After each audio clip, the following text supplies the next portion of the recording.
necessário dessa palavra.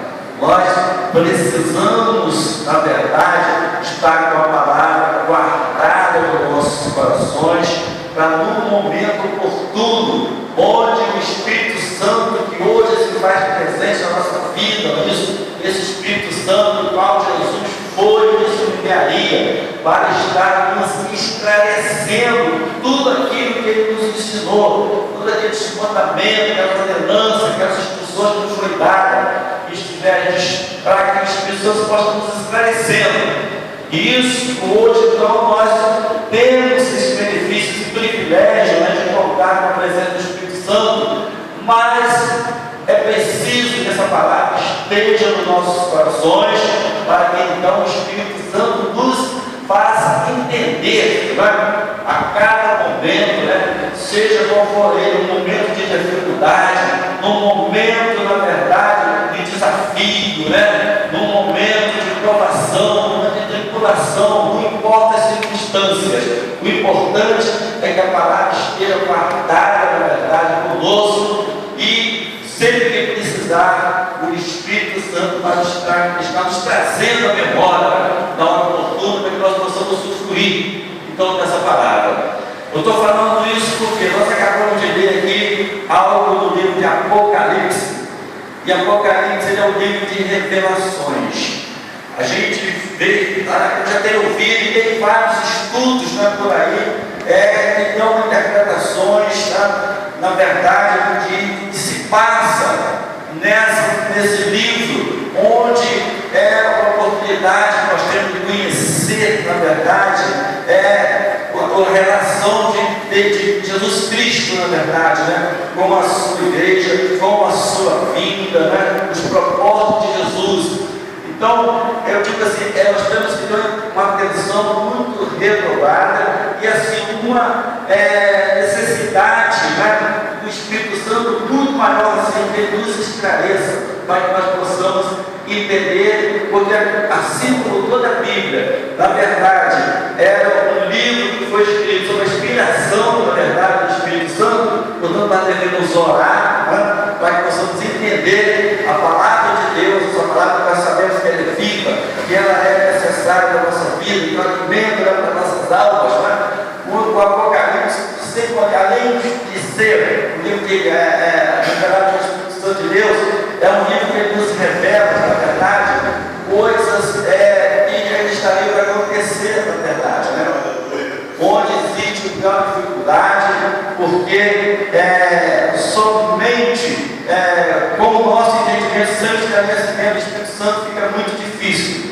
Justamente por ser esse livro de revelações que foi para uma época, na verdade, que hoje não foi, hoje está presente, na verdade, para os dias de hoje, eu vejo assim, que se faz já presente muitas coisas que aqui estavam escrito que iria acontecer, que aqui está acontecendo.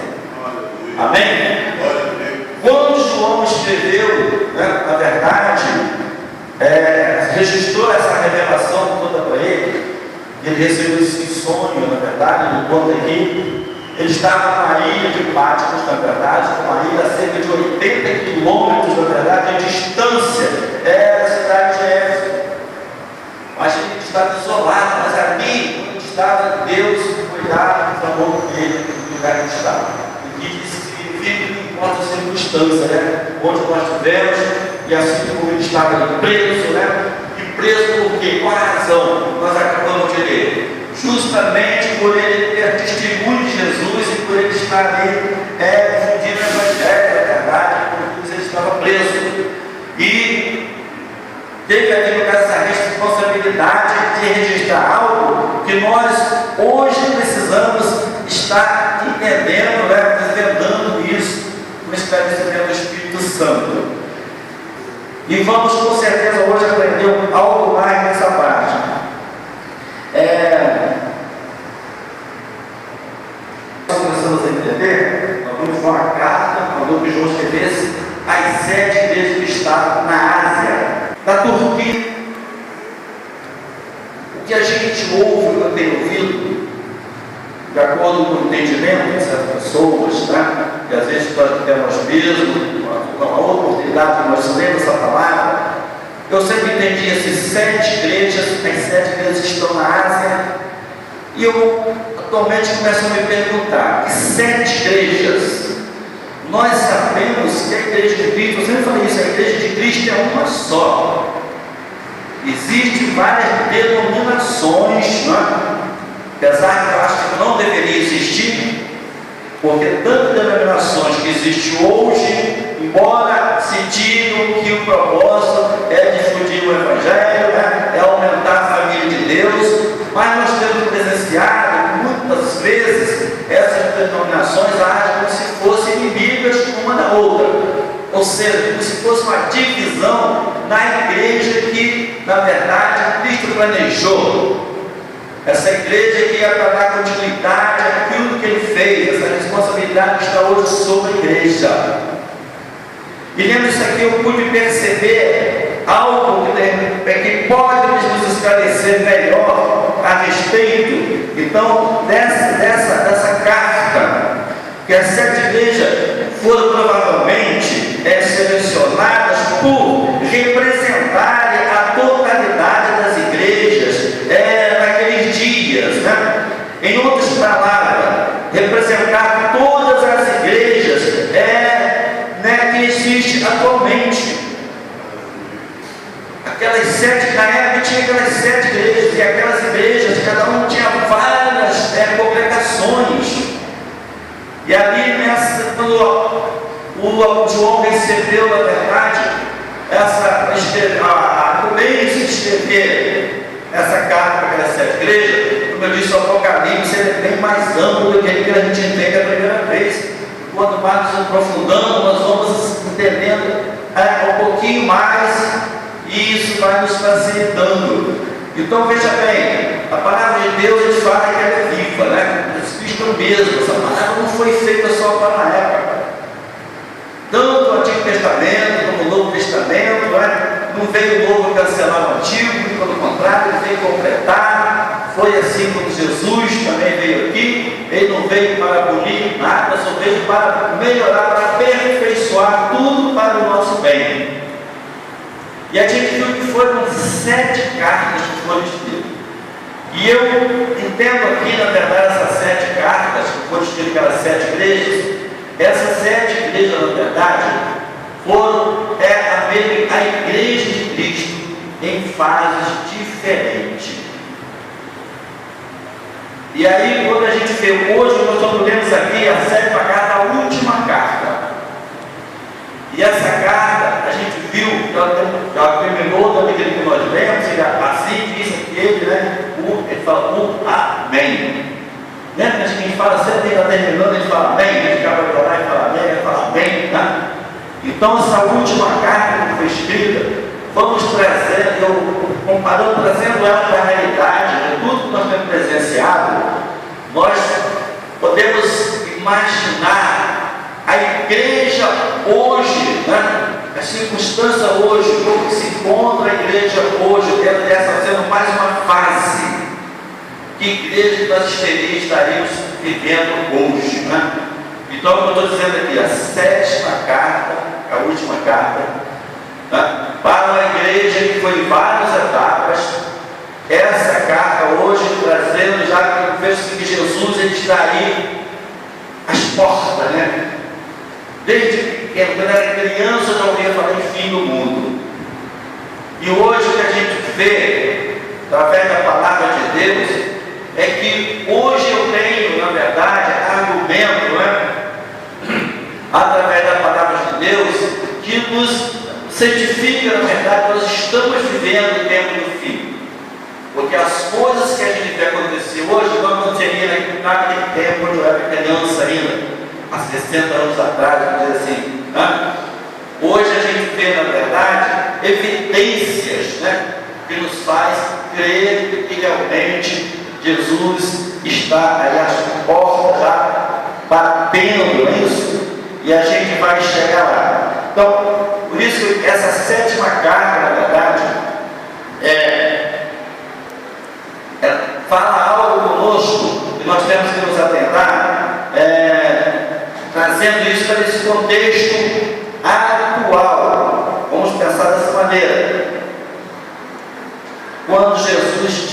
disse, né?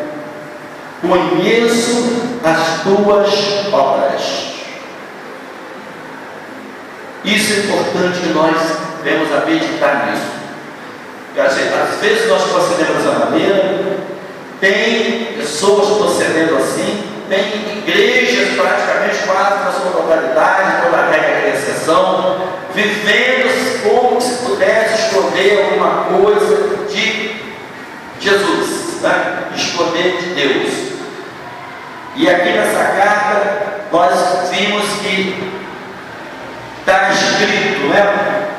Quando Deus disse, ó, conheço, na verdade, as suas obras.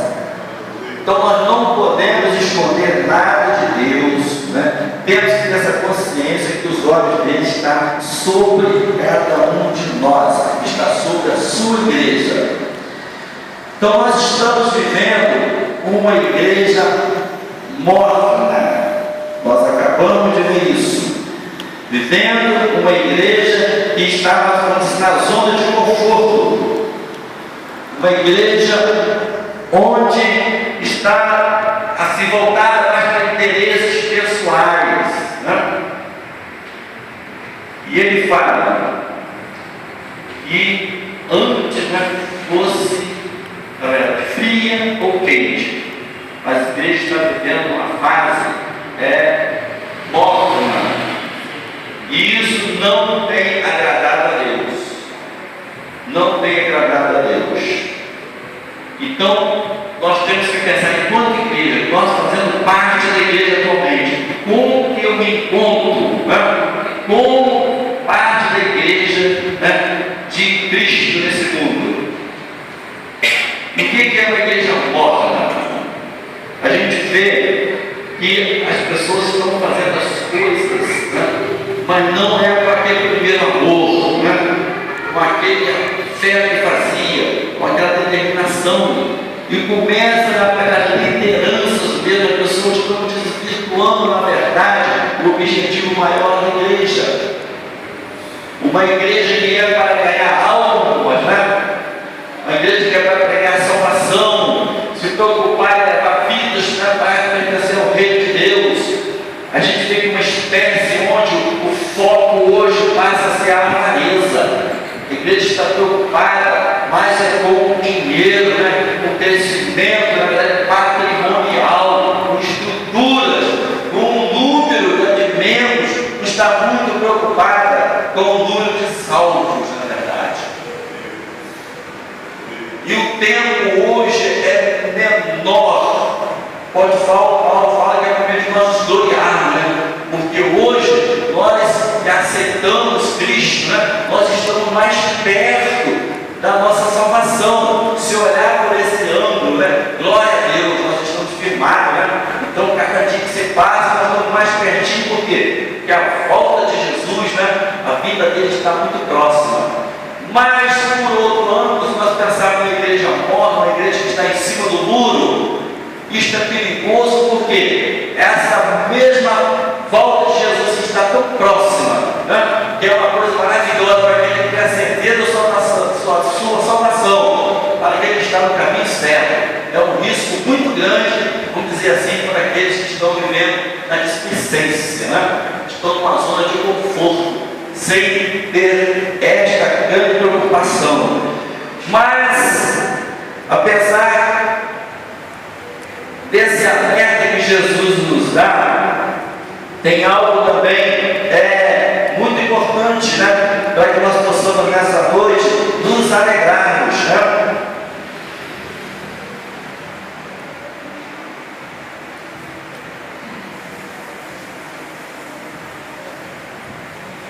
Nós podemos dizer que seria até um alívio.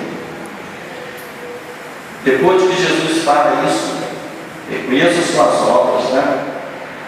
E diz que essa igreja precisa tomar uma decisão, sair da zona de conforto, não ficar em cima de muro, deixar de ser morna.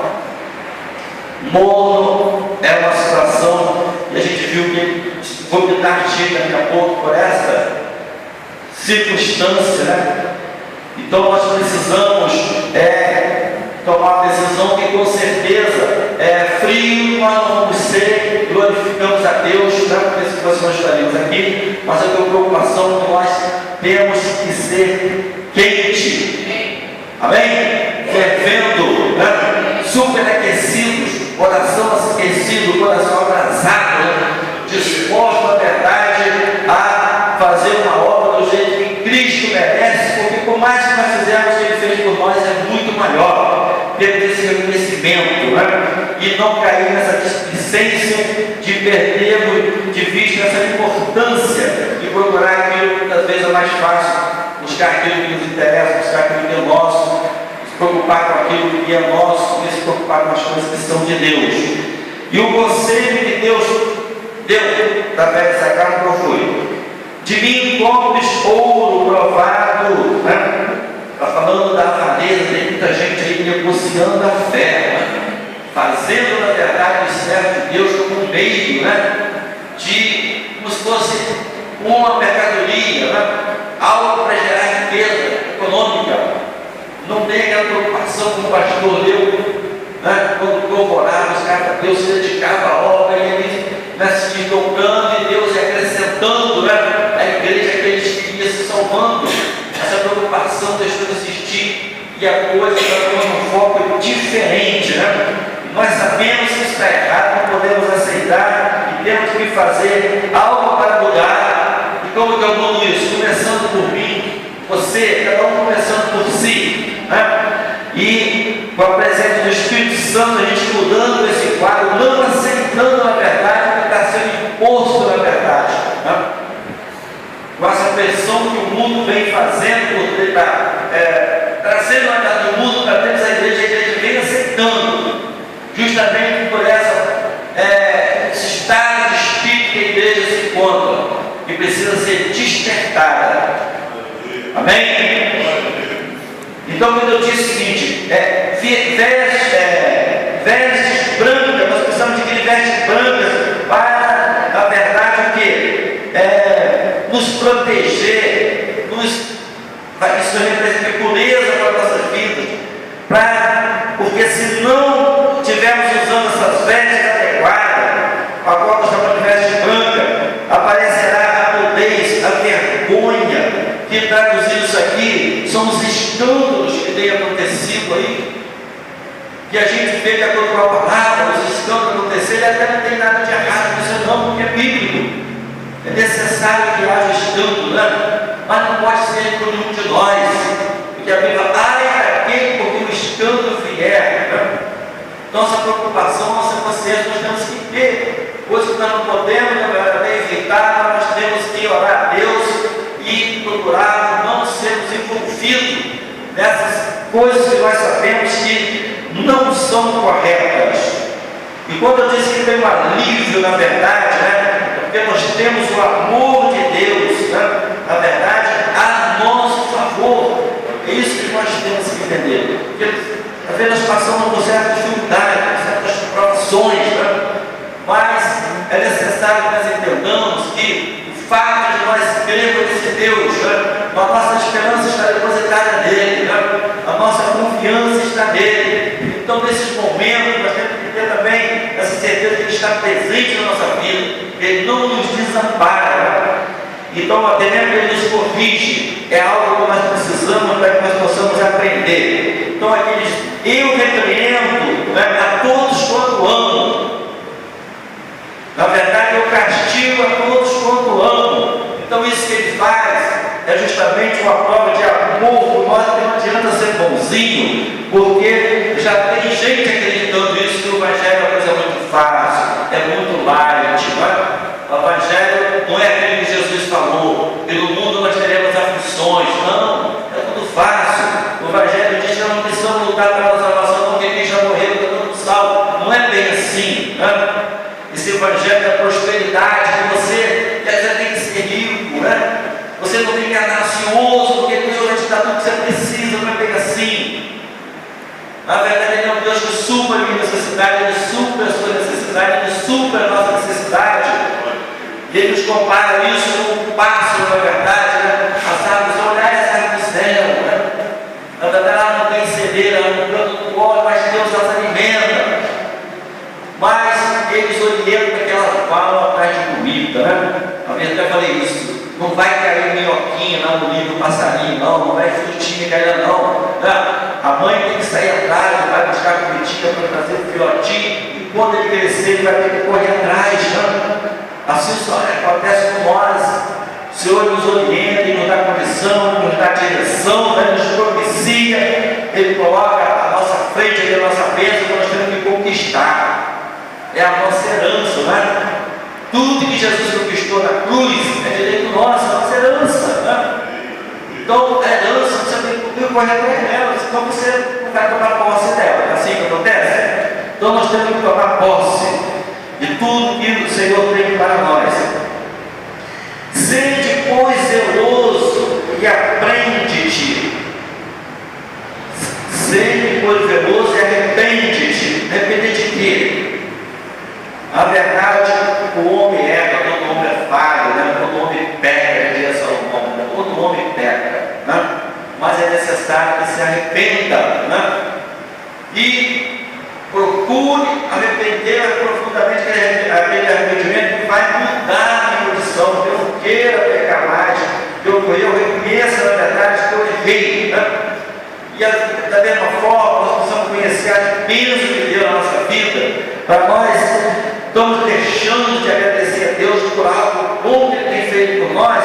Existem tantas coisas ruins nesse mundo e a gente fica mais preso, mais preocupado nas coisas que não servem, né? Nas coisas que não vêm de Deus, e a gente vai agradecer as coisas que Deus tem feito para a nossa vida. Louvado seja o nome do Senhor. Eu estava vendo essa semana, eu tenho um irmão, mais novo que eu, 4 anos, né? Ele já teve uma isquemia, né? E Deus livrou ele antes dessa isquemia, aliás, foi a causa disso, né? Que ele bebia muito, se alimentava mal e bebia muito, já na cerveja não, era mesmo cachaça que ele tomava, né? Cerveja não adiantava mais para ele. Teve essa isquemia, ficou ali praticamente. A gente nem acreditava que ele fosse voltar novamente a andar, a caminhar, mas voltou, né? Graças a Deus voltou e se converteu, e ele hoje faz a obra de Deus, faz parte do grupo de oração, do grupo de intercessão da igreja dele, e a gente vê a fisionomia dele, apesar do pequeno defeito que ficou na perna, uma deficiênciazinha, ele hoje consegue ser muito mais útil e ter uma vida assim, muito mais regrada do que antes. E essa semana aconteceu uma coisa com ele, assim, que como eu posso ver, pude ver isso aí, o cuidado de Deus tem na nossa vida. Eu recebi foi na sexta-feira, se não me engano, uma ligação dizendo que ele estava internado, ele havia sofrido um infarto e estava internado aqui no hospital do grupo dele. E aí, naquele dia, a gente veio para visitá-lo. E ele estava na UTI. Eu não podia entrar fora do horário, mas fui muito bem atendido pelo guarda, pela menina da recepção do UTI, pelo médico que veio atender a gente, não era ligação nenhuma dele, não era uma visita, não era nada, foi um atendimento assim, tudo preparado mesmo, por Deus, né? E nos passou a informação dele, que ele estava bem. Mas antes a gente tinha que procurar na recepção, não achava o nome dele. Por idade, por nome, tudo, eu não achava ele lá. Por informação, você deve estar lá na UTI, a gente foi lá. E ele estava lá e ele foi embora. Isso foi quinta ou sexta-feira, não me lembro. Acho que foi quinta-feira. Na sexta-feira ele já estava tinha saído da UTI. E aí só que aí me ligaram, né? Minha esposa estava lá para visitar ele, me ligou porque precisava da certidão dele, da identidade, porque não tinha documento nenhum dentro do hospital. Eu falei, mas para que vai que a mulher vai ficar no hospital, né? Sem levar documento, sem nada, não sabia o endereço dele, não sabia nada. E aí eu pensando nisso, depois que eu fui ver que também, por isso que nós chegamos lá na internação dele, lá no setor de emergência, e não tinha estado com dele lá. Por quê? Ele passou mal, ele passou mal na rua, caiu na rua e ele não sabe o que aconteceu. Se foi uma ambulância, ou se foi alguém, ou passageiro, se pegaram ele, levaram para o hospital, e aí eu fui internado, tem muita gente que no documento não tinha nada, né? Mas Deus estava cuidando, né?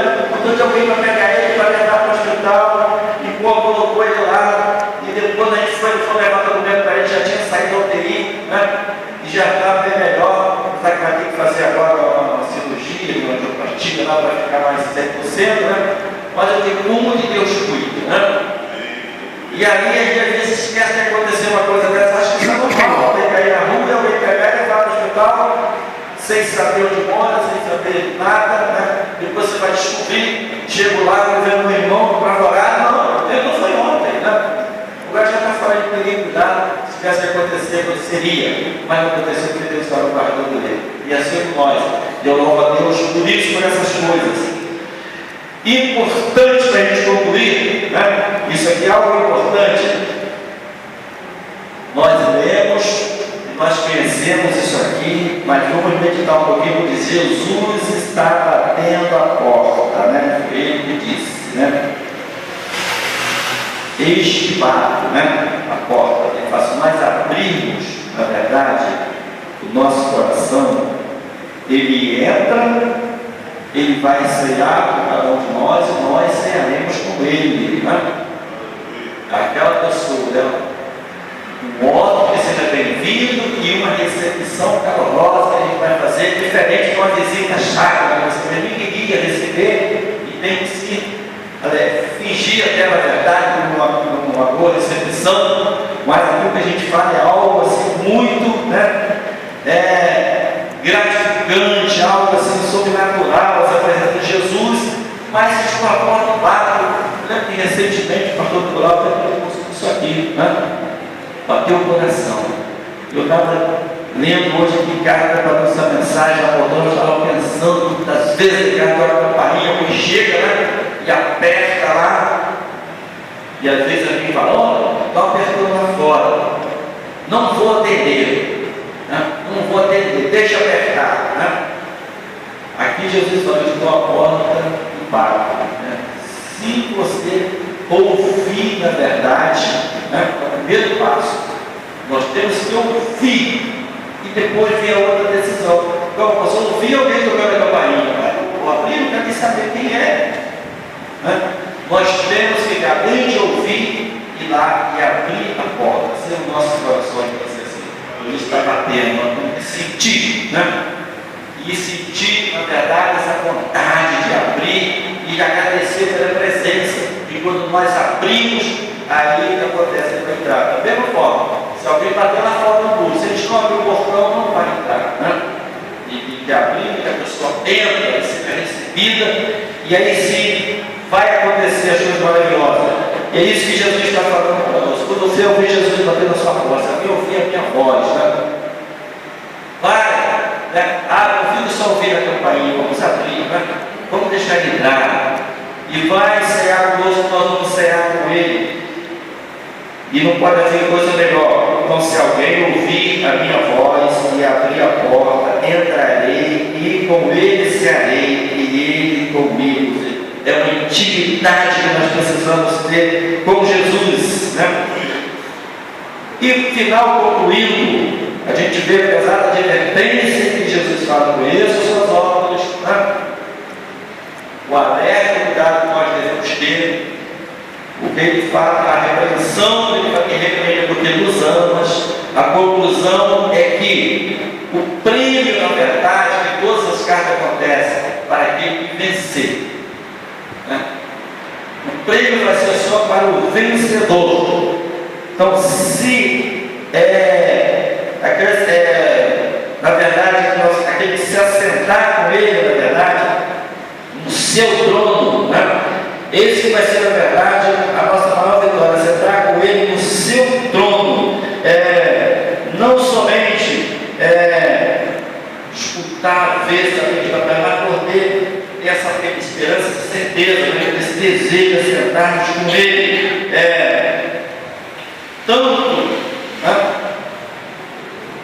Tanto para aquele que já aceitou Jesus, né? Para aquele que ainda não aceitou, porque não conhece Jesus. Saber que grande prêmio vai ser esse, né?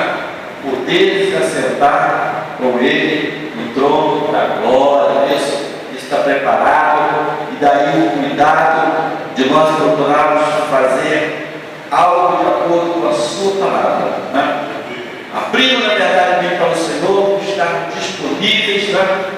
Não só no falar de tanto ouve aí, mas procurar essa reflexão e cobrar do Espírito Santo, né? Para nos esclarecer, para nos orientar, para nos despertar. Dizer, não quero ser uma igreja morna, muito menos fria, né? Nós precisamos estar, na verdade, fervendo na presença de Deus. É isso que o Senhor quer para nós, e é isso que nós desejamos, né? Mas nós temos que negligenciar. O que nós vamos dizer hoje, nessa noite, para o Senhor, que nós não queremos mais ser negligentes, né? Nós queremos ser sérios, fiel, porque nós não estamos aqui só para servir a Deus, na verdade, porque nós não somos conduzidos a isso por através de textos que nós lemos, pessoas que nos convencem, para que nós reconhecemos na palavra dele essa necessidade, né, de servirmos a ele em espírito e em verdade, né? Amém? Vamos colocar de pé, vamos estar orando então ao Senhor nesse momento. Como verdadeiro soldado de Cristo, na verdade, né? Como membro do exército poderoso, onde as nossas armas são celestiais, na verdade, né? E ninguém possa resistir. Senhor Deus e Pai, nós te agradecemos, Senhor, pelo grande privilégio de estarmos aqui reunidos, meu Pai, na sua presença.